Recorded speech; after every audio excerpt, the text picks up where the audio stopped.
Crônicas do Amanhecer. Por Feijão, Centro Espírita Allan Kardec de Balneário Gaivota. Balneário Gaivota, 31 de dezembro de 2023. Einstein e a Espiritualidade no Universo, Parte 2. Em um jantar beneficente em Nova York, Albert Einstein surpreendeu muitos ao dissociar-se explicitamente do ateísmo. Ele afirmou: com minha mente humana limitada, sou capaz de reconhecer a harmonia do cosmos. Ainda há pessoas que dizem que Deus não existe. Einstein acreditava que Deus se manifestava nas leis do universo como um espírito vastamente superior ao dos homens, um espírito diante do qual, com nossos modestos poderes, devemos nos sentir humildes. Einstein concordava com a ideia de Spinoza de que quem conhece a natureza conhece Deus, mas não porque a natureza seja Deus, e sim porque a busca da ciência, no estudo da natureza, leva à religião. Essa perspectiva pode ser chamada de teologia naturalista, na qual se pode chegar ao conhecimento de Deus pela observação dos processos visíveis da natureza, embora a manifestação do divino no universo seja apenas parcialmente compreensível para o intelecto humano. A necessidade de inserção na formação universitária. No Brasil, a espiritualidade e religiosidade têm papel significativo na vida cotidiana, mas sua inserção na formação universitária ainda é limitada. Muitas vezes, a diferença entre religiosidade e espiritualidade não é adequadamente discutida e esclarecida no ambiente acadêmico. Isso é particularmente importante quando se considera a relevância da espiritualidade no local de trabalho. A falta de compreensão sobre a espiritualidade e religiosidade no contexto universitário pode resultar em lacunas na preparação dos futuros profissionais. Alberto de Souza Rocha, no livro Bem-aventurados os que oram, afirma que habitualmente, um modo de entender que parece a todos muito prático, até muito simplório, costuma separar e colocar mesmo em posições diametralmente opostas como antagônicas e entre si inajustáveis ciência e religião. Cientistas ou acadêmicos de ciências positivas principalmente, porque prezem essa concepção, porque se prezem, dirão, chocam-se com os conceitos de Deus e de religião porque elevam à supremacia de suas cogitações o que entendem por objetivo, concreto, comprovado nas disciplinas que estudam, que se resumem por sua vez na matéria. Condicionamento do meio intelectual considera até feio, se não insustentável, qualquer raciocínio diferente. Em profundidade, esse preconceito é, na realidade, incoerente, até porque, vejamos, anseiam ambas, ciência e religião, pelo bem-estar do homem e pelo progresso da humanidade, e se o fim alcançar é o mesmo, aí, de alguma forma, irão encontrar-se, ainda que percorrendo caminhos diferentes.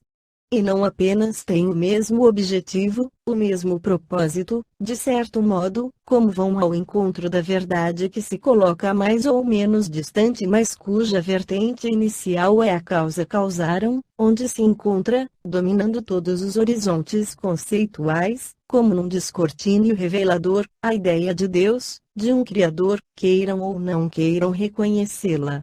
Não falamos aqui de um Deus antropomorfo, é claro. Desse que teria planado nas águas.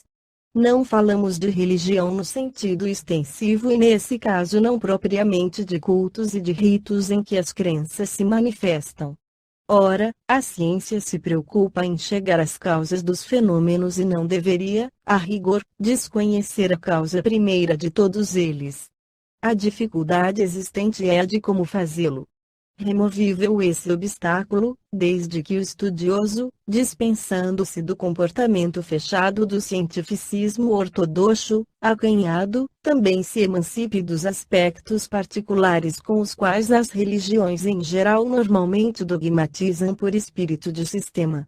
É assim que, muitas vezes, conduzem o profitente, a seu jeito, para o campo místico das crenças onde podem manobrar à vontade teorias, argumentos e sofismas, manipulando o poder de persuasão, como sempre se tem visto. Há os dogmas de fé que não se discutem.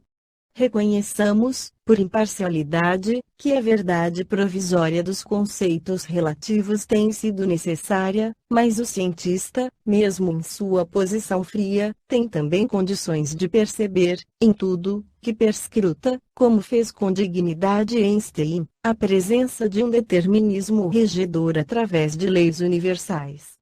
Efetivamente, a despeito da presunção dos sábios e dos prudentes, das crenças e das descrenças, como razão de ser de todas as suas conquistas, como dispensador dos recursos da inteligência, está sem dúvida o supremo gestor do universo, dê-se-lhe o nome que se quiser.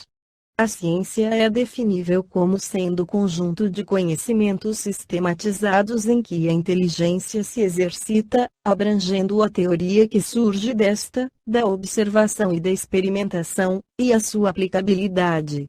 Vai às fontes, emancipando-se das cogitações da filosofia, com que às vezes se confunde, e chega às consequências de ordem prática, com que se compraz.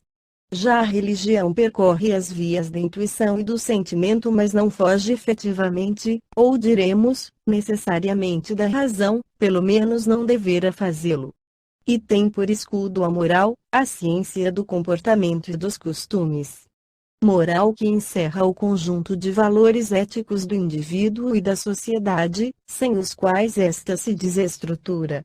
Não há que se admirar alguém de que se coloque a moral como um ramo da ciência, porque já o fez Augusto Comte, o criador, por sinal, da chamada religião da humanidade.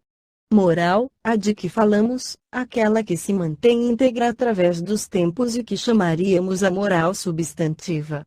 Lemos, há tempos, certo trabalho jornalístico em que se criticava a pretensão de algumas seitas religiosas, assim era dito, de se considerarem científicas.